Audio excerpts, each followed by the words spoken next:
My name's Jason Miller, founder of AspenNow Solutions, and we're about to unlock the power of ServiceNow. I'd like to start off by thanking all 2,374 subscribers in over 80 countries globally.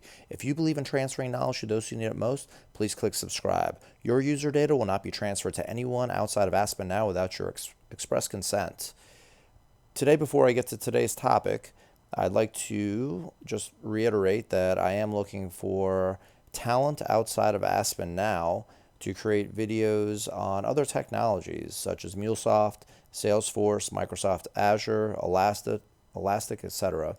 So if you are interested, you can go ahead and click on the About right here, and my email address is right there, jason@aspennow.com, or you can contact me on LinkedIn.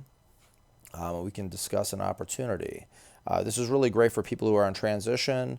If you're out of work right now and looking for some exposure and to show that you're an expert in another technology, feel free to contact me and we can discuss the details. Today what we're going to talk about is how to get the self-registration form on the Service Portal landing page. So when we turn this plugin on, it basically goes to what we would call the login or login.do page, which is fine. But basically the purpose of this solution is to get users just one link that they have to deal with, meaning that if they go to this instance /AspenNow, they'll come to the portal and they'll be able to click on something like this to self-register. Currently the way it is that they'll have to come right here, self-register, and then let's say they only get like a SNC internal role. Then we'll have to direct them to a different portal address. And I know that some organizations handle it differently, that they only give any their users access to the front end. It's just that this had come up recently for one of the users out there who had a customer that said basically, well, we have some people that go to the back end and then some people that go to the front end, and they're two different addresses and we're not going to change. So you need to figure out how to make it happen. So that's fair. So if we click on this self-registration form right here, we'll see that something like this comes up. These first three are out of the box. I'm going to show you real quickly where that plugin is to turn on, because you might come to your instance page and you might find out that, okay, I don't have that link here for the self-registration form, which is fine.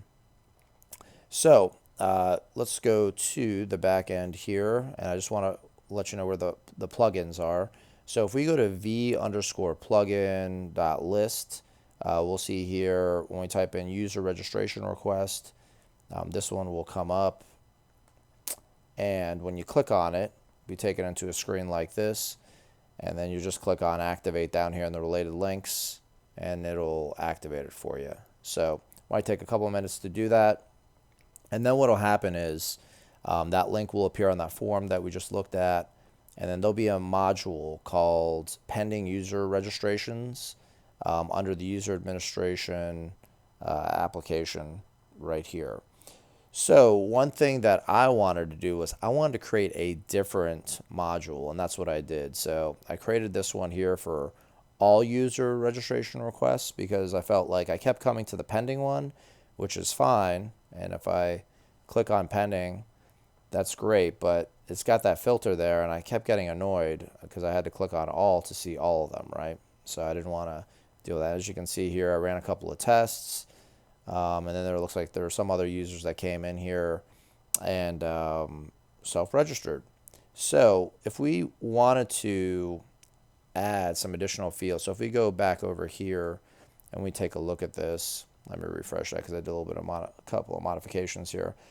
So if we take a look here, we'll see these first three are out of the box.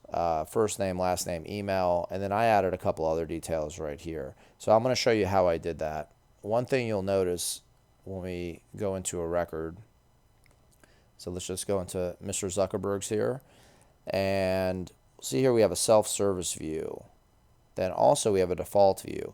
So if we want to change anything that's on this form, we're going to have to do it in the self-service view. So now that I am in the self-service view, I'll right click up here, a two-finger click if you're on a Mac like me, go to configure, form layout, and I'll go ahead and add a field to this form here. So I don't know, maybe I want to give the person an opportunity to put in their Facebook info or something like that. I'll make it 100 characters. I'm going to click add here. And then click save.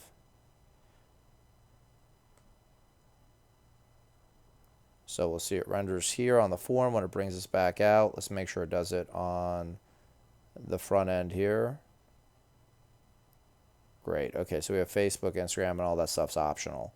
And then these three would be mandatory. Okay, so then the next part of the solution is how we're going to deal with getting it on the actual portal itself. So now we want to get it on that landing page. So we're going to type in space portal. Portals will come up, and then we'll see here that I have favorited the pages. So when you click on pages, bring it right here to the landing page, or excuse me, to pages. And then what I did was equals landing right here in the ID. And then when we click on that, it'll bring us into something that looks like this. And one thing I want to note that, like if you don't know code, that's fine. That's why we do stuff in our personal instance. You'll see here that I had added a background image called aspen.png. If you want to do that too, there is a way to do that. If you just type in images, you'll see system UI images. You would go in there and you would add the image, and then you could basically reference it here in the code. And this was out of the box. I just changed the contents of what was going on in here, and I was able to get to render fine. Then the next thing we'll do is we'll open this in Designer. It'll bring us in here, and we'll see here that we have here our widgets and we have our pages. So right now we're in the page, but now I'm going to bring in this HTML widget. So I'm going to type in here HTML, and then what I did was I just dragged it in here. I'm not going to drag it again, but basically that's the way to just write in this container right here. Now I'm going to click on this pencil icon, and we'll see here that I put in this $, squiggly brace. Click here to self-register. When I click on here, and the way I originally did was I highlighted this, and then I clicked on insert edit link, and you'll see this URL right here. Now you're probably saying, okay, well, where do you get that from? We're going to go back here. We're going to grab this link. We're going to copy it, and then come in here and then paste it. And then I'm just going to cancel out of it. I'm not going to do it again, mostly because I don't want to mess this thing up, but you'll have to trust me on this one. It does work. I'm going to hit cancel, and then after that I would click save. If I want to put in any additional text, you can do that too. And right here, just want to note that if you have anything with the formatting that you want to go on, basically here's where you would do that. Click here to like maybe I'll put in like another information message here, like you will be contacted, will be notified after registering, or something like that. I don't know. I'm just doing that for effect to see if it comes out, or to show you that it'll come out on the front end, even though I probably shouldn't do it here, because after they click in there and register, it'll probably give them the same message, right? But just want to show you that it'll work on the front end. And boom. So that's how you get any additional text to appear there. And by the way, if you want to go ahead and give it a whirl on my instance, you have the URL right there. I'll also put it in the YouTube description, so that way you can do that. All right, so I'm just going to clear that out there. Another way that you can get to this page, and I'm sure that there's a lot of people that would say, you taught them the long way to get to the page. That's kind of correct, okay, but if you're going to go to the landing page, remember, if you're logged in, it's going to bring you here, because as you can tell right here, it shows I'm logged in. And if I go to that URL, guess what? It's bringing me here. So I'm going to hit Control and then click. I'm on a Mac, so I'm not really sure how you do it on a PC. But then what I'll do is something like Page in Designer, and then it'll bring me into the page for that, and I'll have a couple of YouTube videos or whatever right here, and who knows, maybe I'll show you how to add those in the future, like get those videos up there. But if I want to change the page here, I'm just going to click on pages, and I could also get to it by clicking on landing, and then here, see here, service portal landing. So I could do that also right there. Now we'll just wait for that to come up, and then we'll see that it's right there. Okay, so let's go ahead and give this thing a whirl, right? Okay, so now let's say I'm a user that comes in here. I clicked on the link. I'm going to type in my information.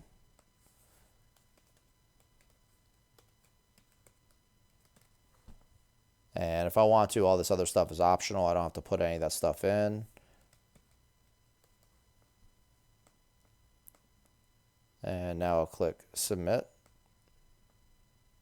And now that message comes up. Apologies for this thing. It's all applications. I don't know what this is, widget or button or something like that. I think that there's a little bit of a bug that came out in, I don't know, I want to say London with the portal where that thing appears. And maybe there's a way to resolve that. I just kind of lazy and haven't had the time to really look up how to get rid of that thing. But I just want to note that that is not my doing right there. All right, so now we're going to go back to the back end, and we'll go to our module there. Which one was it? Pending? Sure, let's go to the pending ones. And now we'll see Steve Jobs is right there. Let's see if the information came out. So yeah, it looks like all the information that Mr. Jobs had entered is right there. So then later on, if we want to create the user, we would go ahead and click on this UI action, create user, and then it would do the rest for us. It would create it in the table. You know, you'd have to check the notifications, make sure that's set up so that way they get the notification informing them that they can go ahead and log in and all that type of stuff. So maybe I'll do a second part to this and kind of flush out the entire solution from end to end. But I thought it was critical for those of you out there with the same problem, like if you want to get something on your landing page, so that way your users only, you know, have that one link or only have to rely on that one link instead of going to two. This one here first, self-register, and then only have to, you know, only to have to come to this link later on to actually use the portal. I think that kind of takes care of that issue right there. So if you learned something today, go ahead and click like on the video or give some feedback. Appreciate to hear from you. My name is Jason Miller, founder of AAspennow Solutions, and we just unlocked the power of ServiceNow.